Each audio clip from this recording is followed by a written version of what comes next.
Holly, is your Dropbox syncing? Yes, now. Okay. You don't have to use this stuff, but I'm going to send you just one block before this debate starts.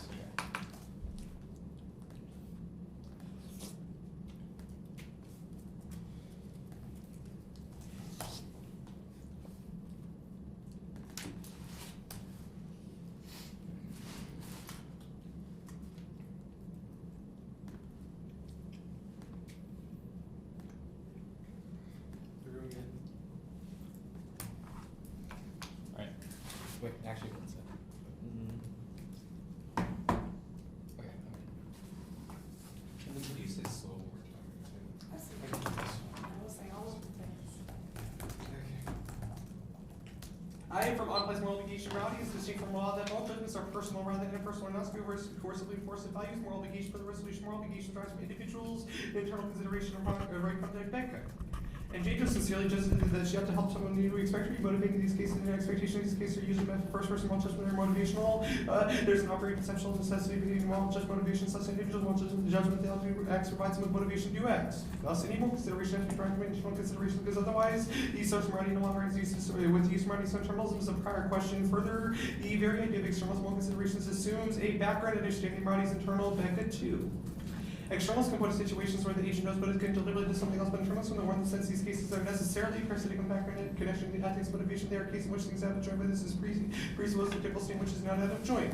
Also, externals moral conceptions collapse into desire rather than moral consideration and region. The externals soft harm and impossible explanation require people to have a general idea what is right and avoid doing evil, doing well, believe it's right will then be. It means that from that desire, morally upright people have an immediate, not their desire to things believe right. This is not a means of feeling general desire to what is right. Our conception of morally upright people, persons that they want to do what they consider right even when it is against their interests. It doesn't make no sense to both that externals shape moral motivations further. Internal moral reasonings, idiosyncratic individuals is true because moral reasoning cannot produce subjectively verifiable outcomes from moral reasoners. Coburn.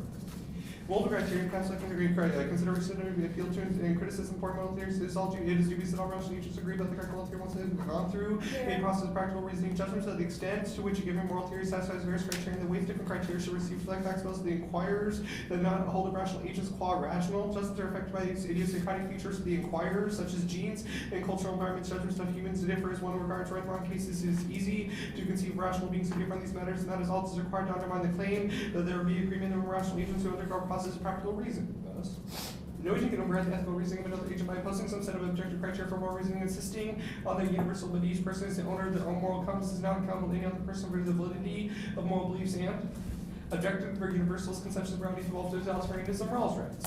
Shared, transformed, comprehensive doctrine can be maintained only by the oppressive use of state power, the corruption of religion, philosophy, and science in the Middle Ages of the government united from the faith Inquisition, whose need to express heresies, reserved shared beliefs, similarly, society united on uniform utilitarianism with the moral views of continental require the oppressive stations, the state power to remain so. Thus, the implication is that objectivity and universalism are not apparently valid characteristics of moral reasoning because there's no guarantee that any particular individual's act of moral reasoning will be more correct than the others. Recognizing the subjectivity of moral evaluations doesn't involve into skepticism because subjective moral evaluations are still moral evaluations. The assertion that non-universal moral principles are inadequate is circular because it presumes the necessity of universalism. Subjective moral considerations require individual agents to consider questions of right and wrong, therefore constitute moral evaluations.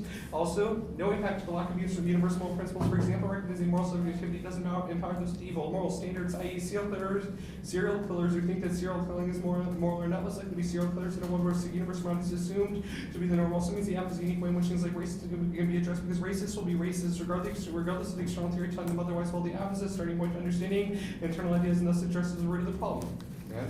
Even if implementation matters, not about ethic intention, always consequences. The 8 point is action theory, actionify by the aim, can evaluate action ups into the aim X is unify e.g. to drink, it must raise the class and then solve the degrees of parts making actions, imminently divisible, the main way to judge top actions, ability to intend to its normativity, only intent-based ethics are normative because if you're held responsible for things you don't intend, there's no reason to be moral because you can't help your actions being immoral because you're held responsible for unintended effects, controls and the link to ethics, otherwise there's no reason to follow morality and ethics are circular. That's the criteria consistency with internal moral standards. I contend that the restriction constitutes predictive speech that inconsistent with internal moral standards. First, external science is better with the nature where restriction in relation to speech acts harness.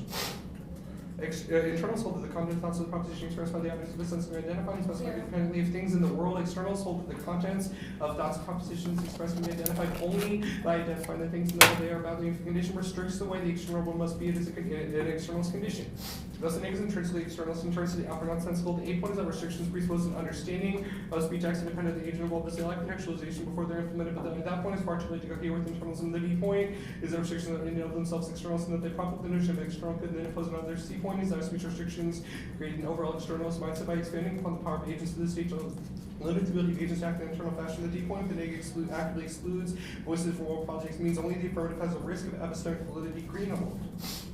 If the government suppresses communications based on ideas that are true, even if the idea is wholly false, it's to challenge the received understanding from a re-examination that vitally is true. Suppression might correspond with this skepticism about truth, with the belief that fallible as a government is likely to judge more accurately than a minority.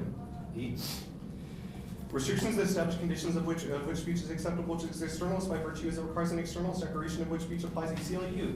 The ultimate part of deciding what speech is offensive rose with the college in Great Britain racial relations has largely been used to persecute activists of college trade unions and anti for protesters. While races have gone unpunished similarly in their speech code at the University of Michigan, white students in 20 cases charge black students with offensive speech. Turns the NC speech restrictions are backward and self-defeating, that they're implied entirely incorrect, which the Negro world is significantly worse than any other world. Underview.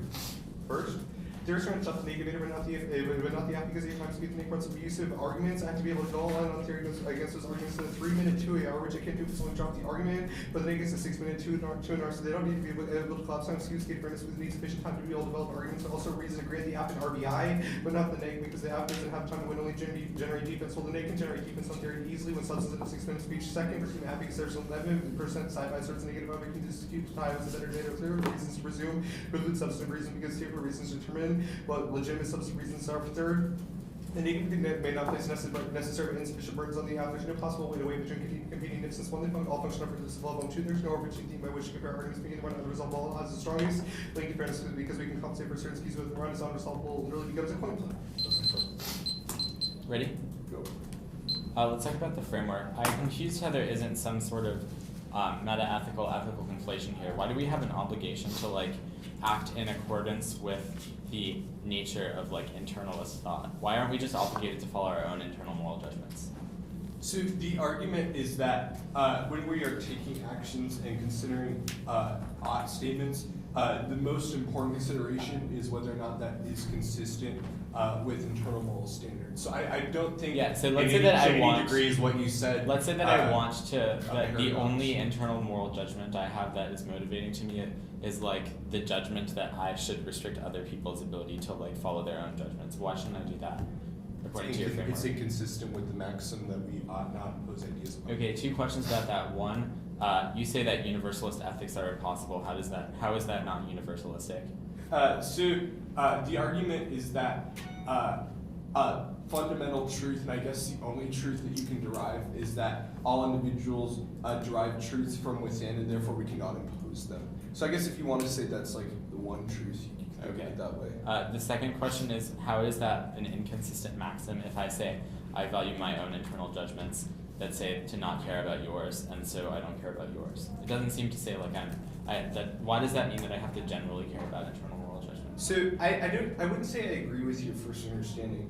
It depends on what you mean by I don't care about yours. The degree to which you should care about other people's internal moral standards is to an extent by which you conclude that you ought not actively impinge upon that person by imposing some kind of standard. The Coburn evidence says that that universal ethics would fail because it would be impossible for everyone to agree to some universal principle. Why does everyone need to agree to something for it to be true? Yeah.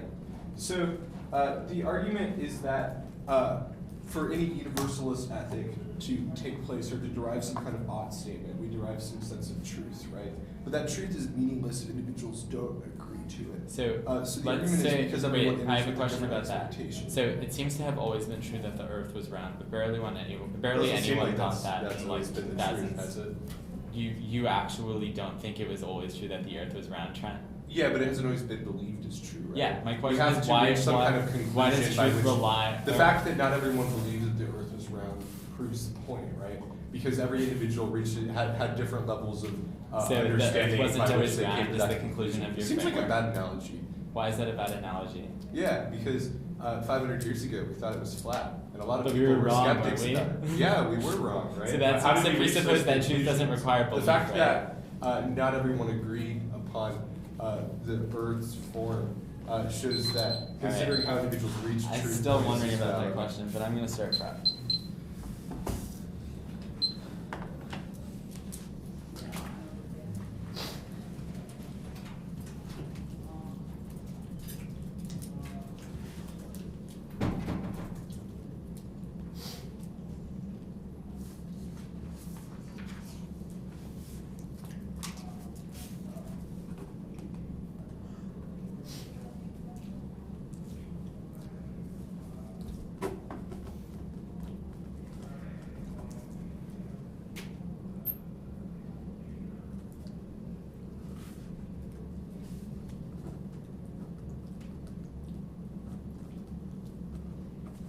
Will you trigger presumption, or do you reserve the right to trigger presumption?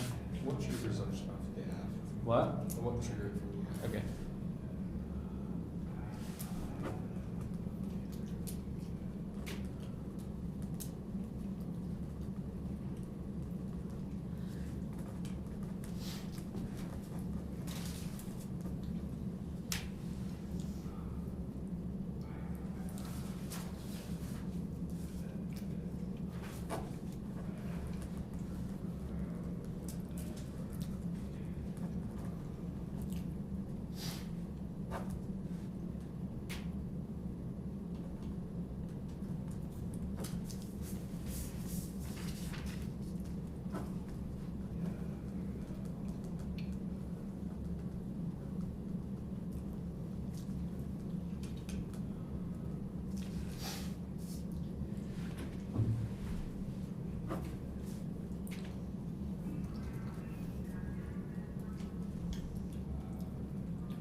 On 17.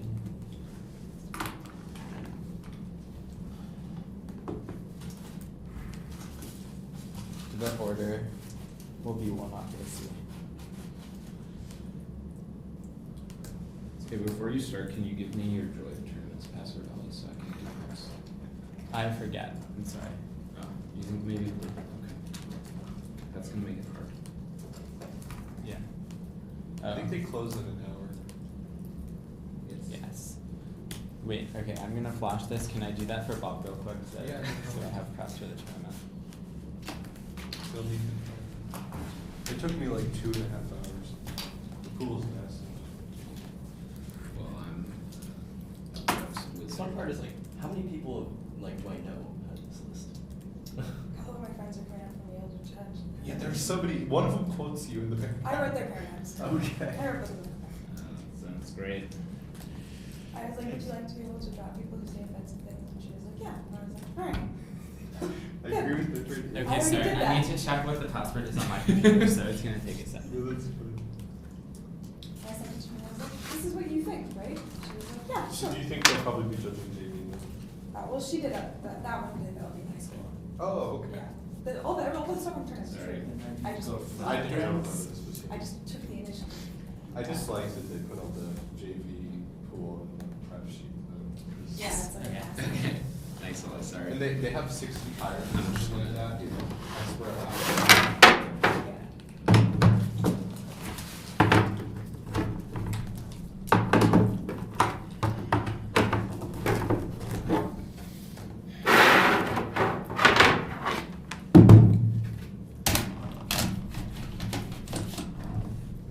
It's kind of heartening though, some of the paradigms. Like, people who don't judge regularly but come back for one tournament to see what's going on.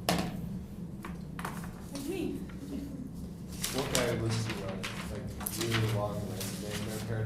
Now that it had to do with the debate.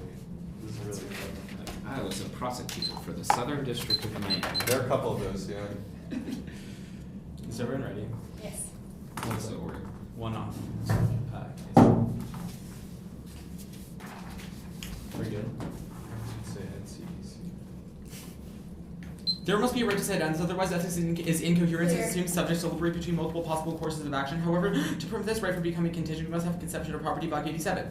Human beings have a right to act in those ways necessary for achieving any ends. Our action involves manipulating or transforming object. The right to use external things is necessary condition of the right to external freedom. The subjective condition of possibility of manipulating things is possession. Possession, however, cannot just be in custody. Suppose my right to the use of the thing lasted only so long as no one prevented me from using it. If someone wrests the thing from my control, my right to use would end, but I do not have a right to use it in the first place. Also, value of freedom must come first. This presupposed in his framework because it requires that you have the ability to choose between ends or to choose whether or not to value freedom in the first place, which means it's a side constraint to the NCOA. Second, property requires the existence of the general will. Well, rights in the state of nature are provisional, and disputes can only be resolved through unilateral coercion. That means state is legitimate coercively enforcing rights claims. Course go to 8.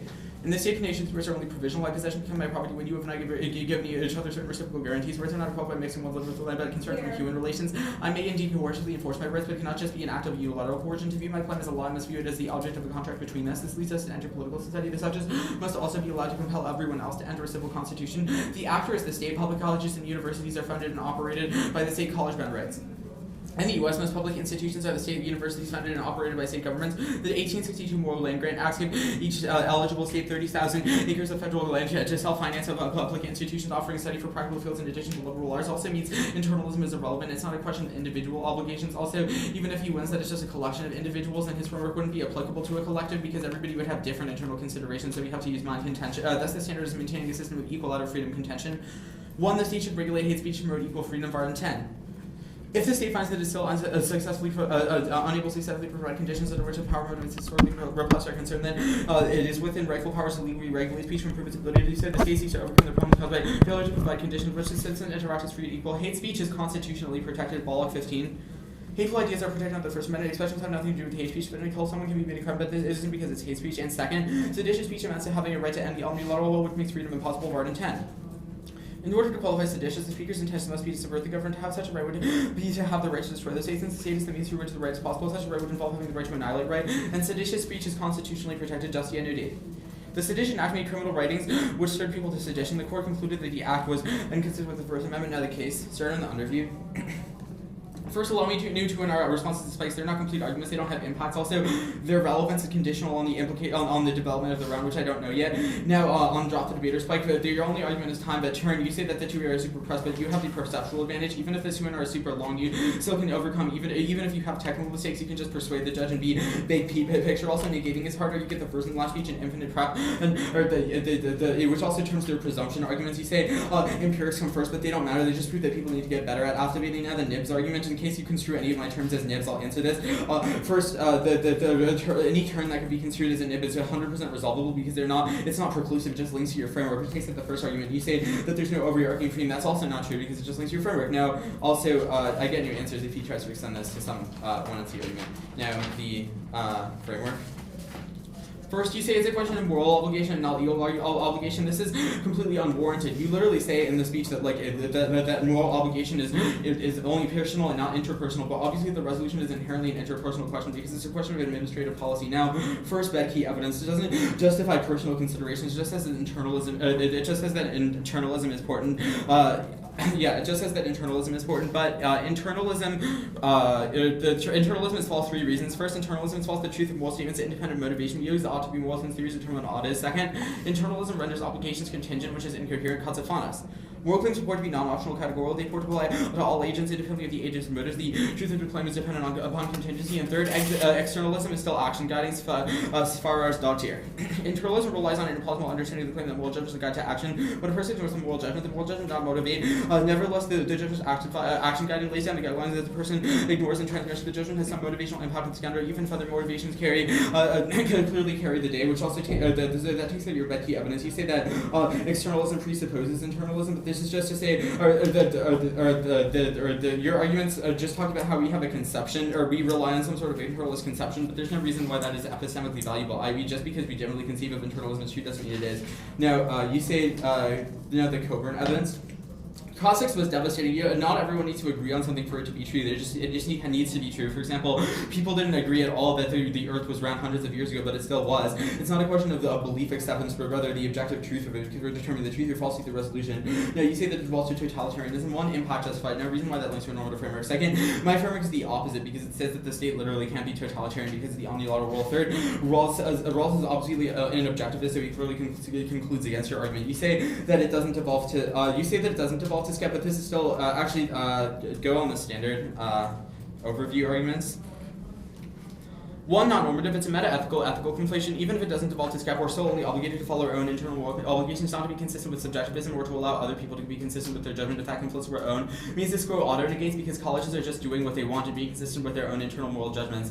Second, self-defeating. You say universalism is impossible, but you're still meta-ethically universalist, so you lame. Third, self-defeating. Subjectivism is internally motivating because everyone believes their beliefs to be interpersonally best. For air neg, any risk of an NC framework warrant disproves universalism. They have to prove zero risk, and on the contention. Also, takes out your argument. You say that it doesn't devolve to SCEP or whatever, and that it's still relevant because they are obligations. But this just proves that people all have to be consistent with their individual obligations. They don't have to respect other people's ability to be consistent with their obligations because that is the whole point of the framework. Especially because it says universalism is possible, and that would be a universal norm. Also, it's obviously impact justified to say you have to be consistent with like that type of thought. Now, on the contention.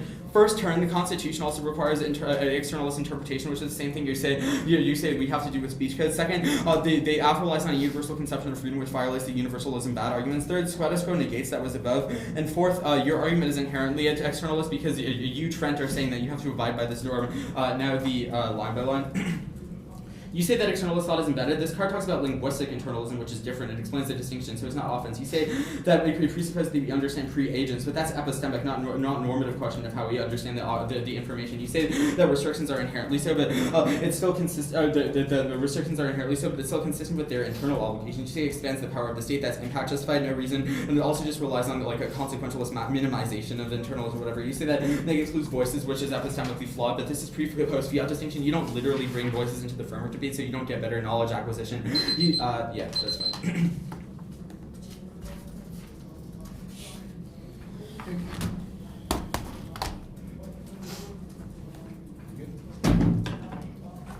Yeah. Does your MC generate normative truth? Yeah. Okay. Does it matter if it doesn't? What? If we don't derive normative truth from it, does it matter? I'm confused by your question. Does it have significance if it doesn't generate? The MC proves the prohibition. Like, if you prove that it doesn't. Okay. So it if I doesn't say that the get MC does not generate truths, does it still operate as a moral ethic by which we evaluate the round? If it's false, then it's false. Like, I don't understand Okay, why. so like, truth yes, is your more answer is cool. yes. If you win that the NC does not generate truth, then you win. Congratulations. I agree with that. Okay. So do consequences matter? No. They don't. Okay. So you say we should regulate hate speech, and hate speech is constitutional, right? Yeah. Okay. How is that? Not consequentialist. Yeah. So the evidence talks about how hate speech is like intrinsically or like basically the evidence just makes the argument that like if I use hate speech, then I am just like being racist, which is an intrinsic harm. Especially, and the state has an obligation to rectify those historical instances of oppression that hate speech demonstrates. It's not a question of like the consequences of hate speech on individuals. The state has an obligation to rectify. Would you say constitutionally protected speech is intrinsically hateful or seditious? Wait, that question doesn't make sense. Some Seems of like it it does, because the link chain Some is of it is, not all of it. constitutionally protected. Okay, so what about the rest of it? What about every other word said? Then the.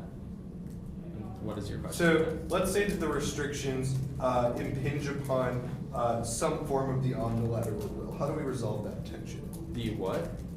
Okay, so restrictions happen to totally subvert one agent, exclude them from the will. How does that interact with the I don't think fact it that does at hate all. speech is itself something that's bad? Well, then that means that hate speech is not justified under the omnilateral will, which would prove the resolution false because it says any. Okay, so what steps do we take? What- What do you defend? What do you defend? You never said in the app. Defend whole res. What is the neg? I defend that the resolution is false.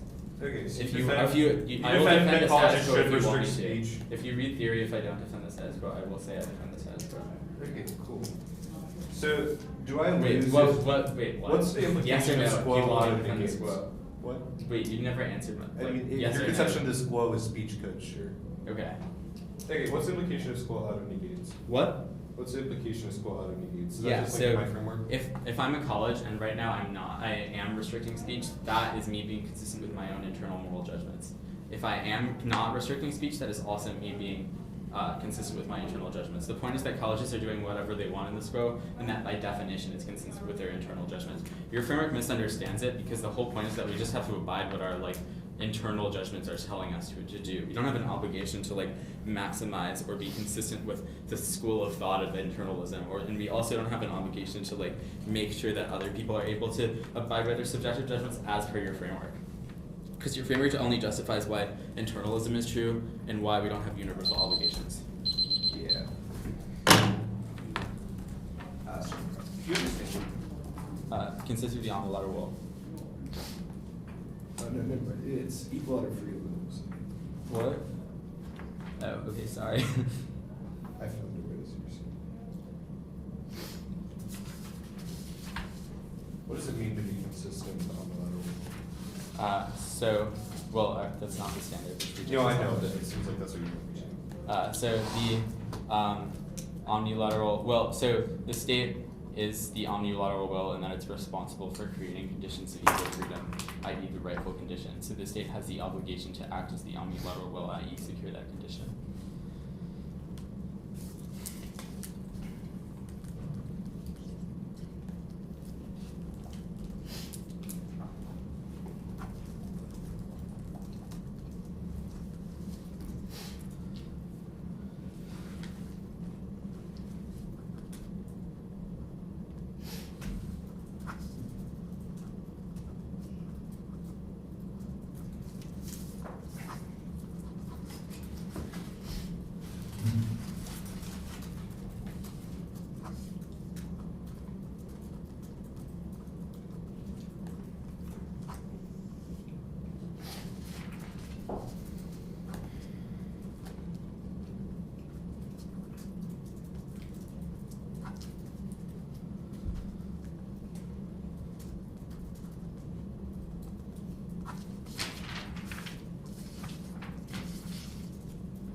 Okay.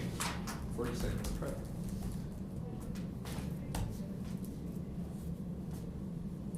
We'll be going AC and C.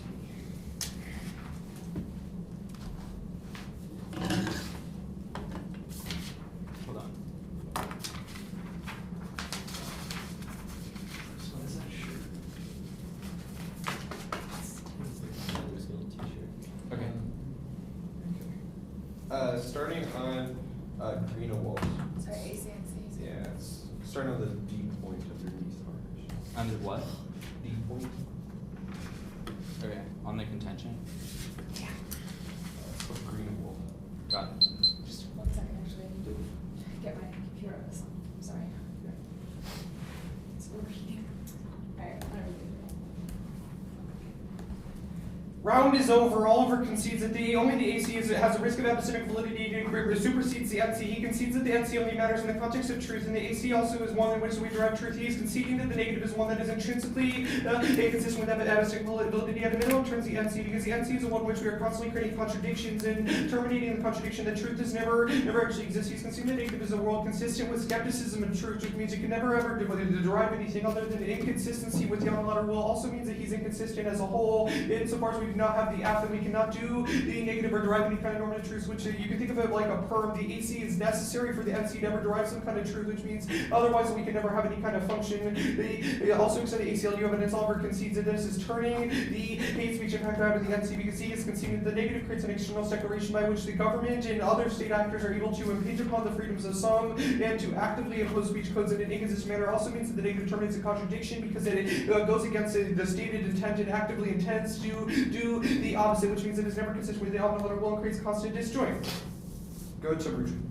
Extend Brugian that externalism collapses desiring is necessarily non-moral. That necessarily means that the AC operates appearance to the existence of the unilateral, because if we do not have the AC, then the negative collapses a desire, in which case we're constantly creating disjointed efforts, because there is no unilateral will. There's rather several billion different wills. In addition to the corporate analysis you extended, the internalism is idiosyncratic to individuals. It is the only way in which we can ever create some kind of agreement. He says that not everyone needs to agree for truths to exist. Some truths can exist in the a priori, but moral truths, sure as heck, do not. Also, it doesn't matter if we do not all agree upon them, which is his stupid globe analogy is just a reason as to why internalism is key, because it wasn't until everyone was able to agree that it actually was started to be treated as an a priori truth. Additionally, you can, his framework takeouts do not operate as practice, because I'm hijacking the link to his and also turning also the AC turns the NC really hard. Now go to the contention. You can extend the hardest analysis. The externalism is embedded in restrictions of speech, which means he has no uniqueness. He cannot turn it or say this goal auto negates, because the negative is intrinsically one that says screw you to internalism. It says actively restricts the way in which the world can exist. He's also his argument about why the school auto negates is actually the reason the school auto affirms, because colleges doing whatever the hell they want is not something that they can not something that they can actively do, because the colleges are not agents in of themselves, rather they're comprised of individuals that by definition have to consist with they have to consist with allowing other individuals to act internally too. That was a clear maximum thing cross. You cannot bastardize AC and say it does not do so. Additionally, he's conceding has no uniqueness, so his terms do not have any impact. Additionally, you can extend that the restrictions are overall externals, because they state what is okay and what isn't okay. Additionally, his argument that the colleges do whatever they want is also turning the NC in and of itself, because the colleges do whatever they want, and they are not consistent with the unilateral will, because they're not consistent with the overall purpose. And he says the state is the actor, so that seems really damning. Go to the NC. Overview. The will only makes sense. The will only makes sense as internals, because otherwise it's constantly disjointed. If we do not see individuals as agents that interact with each other in an internal fashion, then every individual becomes some kind of blob that we cannot understand. It becomes unintelligible, which means it no longer becomes an agent, because the government itself is not an agent. Rather, people are agents. Additionally, second, the unilateral will is necessarily regressive, and that it is necessarily regressive, because if we do not have some kind of overarching mechanism by which we are able to resolve conflicts in truth, then we do not know what the will is to begin with, which means the AC operates practice, because the AC establishes a mechanism by which we can establish that. Also, no precedent for what establishes a legitimate coercion that the state is able to have, because coercion does not establish a right line. Additionally, now go to the contention. First, the government has an obligation to be consistent with the overall internalism, because consistency with agency operated necessarily requires it. Second, you can cause why the ACLU evidence in terms of, because the negative is inconsistent with the notion that hate speech is bad, because it actively props it up. The third argument is turning colleges do whatever they want, which is necessarily what you said. Additionally, seditious speech is not going to be having any impact, because the AC is always going to be showing that the negative is more seditious. Alright, 117.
Overview case for the AC. That's it. You said overview what? Overview AC.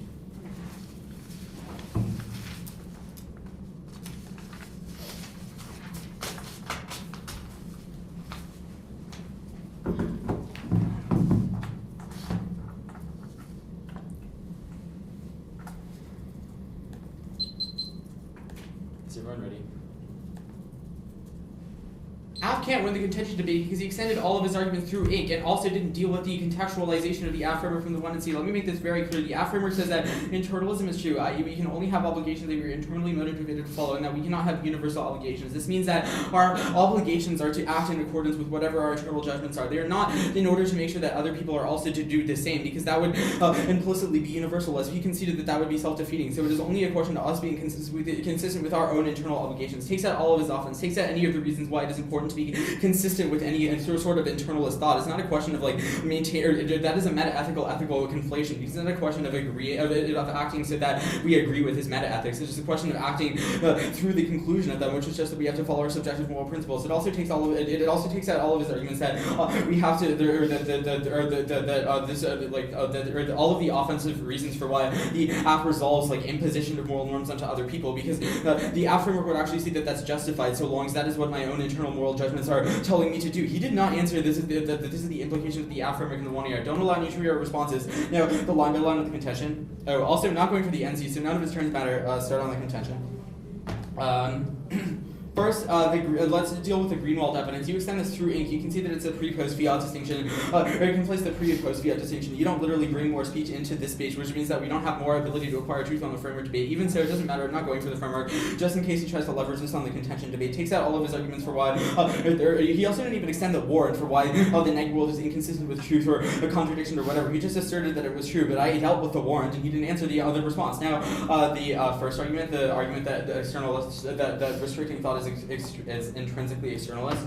You can see the response. Your card is horrible. You should call for it. It describes linguistic internalism. It is an article that is like, this is how we interpret linguistic internalism. This is completely different from philosophical internalism. The article is about speech acts theory and what it means to be able to understand what someone says. It's not about what it means to understand morality. Also, framing issue here is that he didn't extend the warrants for like any of his offense. So you should strongly prefer like all of the conceded neg arguments in the way more weighing that the neg is doing. You say that it means that there's no uniqueness and that it always turn, but you've conceded that my response. You also conceded that there's no obligation to cohere with the internalist school of thought, just to cohere with internalism, which means it doesn't matter. Now, you say that the status quo. Now extend the status quo. He responds to the status quo negates argument here. Status quo negates because your framework implicitly says that people should just follow their own internal judgments, but colleges are doing what they want now, which is their own internal judgments. You say that colleges aren't agents. A couple of problems. First, you conceded presume neg. This obviously takes out your framework because they are not agents. They don't have to be internalists. They don't have any kind of internal moral obligation, which is what your framework says is possible. You also literally at the top of your framework say it's only the question of internal agential considerations, means that there would be no possibility for any offense, so you presume neg. Also, second, I still get my status quo negates argument. It's probably as close as possible to consistency with all of these individuals' internal moral judgments if most of them to decide to do this. Also, second, colleges aren't like legislative bodies, and they don't like have congresses or whatever. They have like presidents that decide what to do, so it's consistent with their internal moral judgments. They say that the restrictions are universal, but you conceded the term that constitutional interpretation is also universalist, and also that a conception of free speech is also a universal good that people try to say is universally good for everything. So if you care about that aspect of the framework, which you shouldn't, that means that it's all non-you because you've conceded my arguments. At best, this is an offense for me because if you conceded them, so they outweigh on straight up link. You've also conceded that you, Trent, are imposing these moral norms on other people, which is the same kind of offense that you try to contextualize, but regardless, no impact. You say that if colleges do whatever, there's no NC, that's fine, I'm not going for the NC. You say that, so you can see the 4 terms at the top, which is that constitutionality, constitutional interpretation, freedom as a good, both take out all of the offense that you're going for, at very least non-uniques it, and that this quote automatically negates. The last argument you say on the contention is that you extend the ACLU evidence and you say that the government will you will expand government power, but you've also conceded there's no impact at that. It's not a question of whether your framework doesn't establish that it is wrong to coerce people and prevent them from fulfilling their universal obligations. It's been very clear that you are now the top of the framework or on the standard. since you conceded presumed neg, there's also another pretty easy ballot, which is all of your conceded terminal defense to all of your framework arguments. I'm still not going for the NC, but you've conceded responses, which means that you don't get offense on the standard. You can see that your framework, the F is self-defeating because it is universalist, because it establishes a universal rule in general that we have to be non-universalist. And second, that it is self-defeating because the internalism would never motivate us to overcome our universal moral judgment, because most of us think our beliefs are best, which means that you don't get any offense. Presumed neg, you can see that negating is hard, and that also turns the presumption argument. Even if you say that this tries to default to permissibility, no reason why the side bias argument wouldn't also justify that. You prove that over new to our arguments. Also, it is presumption, not permissibility, because it proves that there's no offense that can link to it proves that there's no possible offense that you can evaluate because there's nothing for it to link to. So the round is very clear. He really mishandles all of the turns. The problem is you don't understand how your own framework works, and you didn't answer the 4 turns at the top, clearly labeled at the top of the contention. You don't do sufficient weighing, and you just assert all of the implications of your contention arguments and tagline extend them without extending any of the warrants. Tiebreaker question should just be depth and level of analysis. If you didn't understand the warrant for any of the 1AR arguments, don't vote on them. And also, you can just vote on presumption anyway, because you can see that you can, and he drops terminal defense to the F.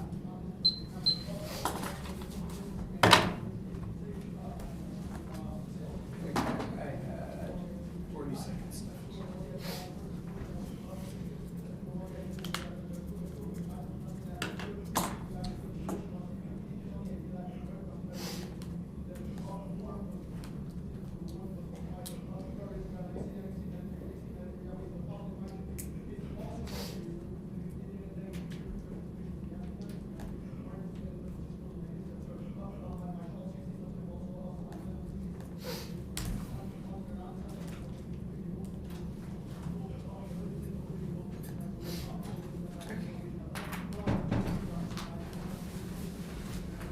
NCAC.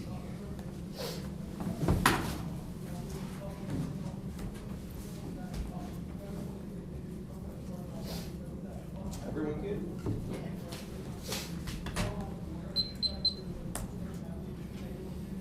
Let's go to first day of our sophomore year. How do you kick an NC? You extend defense. He does not. He extends defense against the AC. He says you trigger presumption because of terminal defense against the AC, but there is no terminal defense to the NC. I did not make any, and specifically I'm not extending any arguments. He does not extend arguments for me, so let's extend the terminal defense off of the AC and vote on the turns of the NC. You can extend the turn. The college is doing whatever they want, destroys the unilateral will. He had to extend defense for the NC to go away. At a minimum, I have 100% strength of link on the NC flow, and this is 100% strength of link because there is no defense on the NC flow. I'm not extending any of it. He did not extend any of it, whereas he shadow extends in the 1 and then the 2 in our defense against the AC, which means that the round is resolvable. You negate, or you affirm. There are turns to the NC.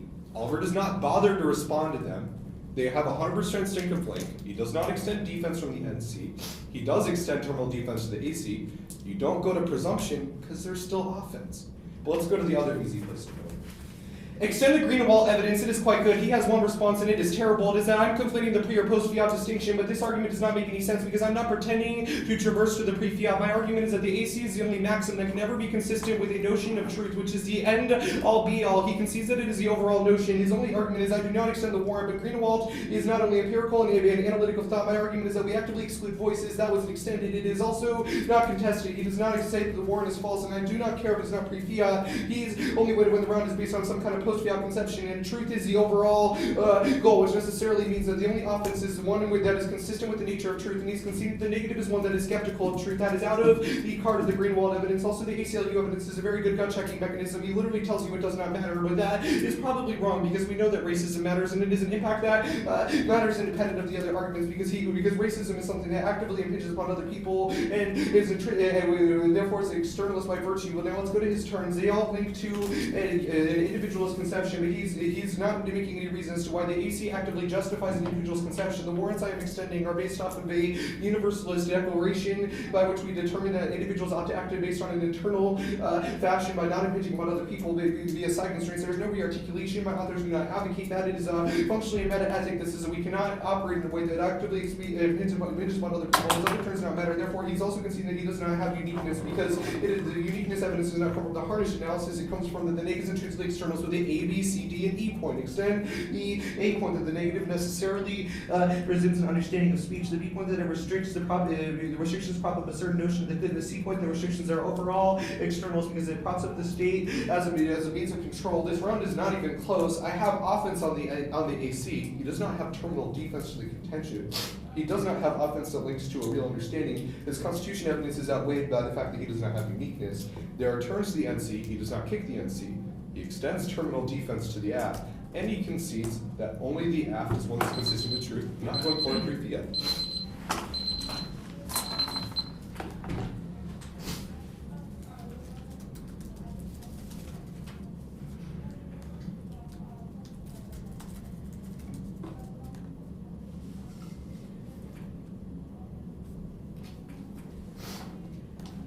Well, you had complex on here as 8. I think that's what you do, right? It doesn't say. That's what Yeah, I. 8s are complex. It says in some message.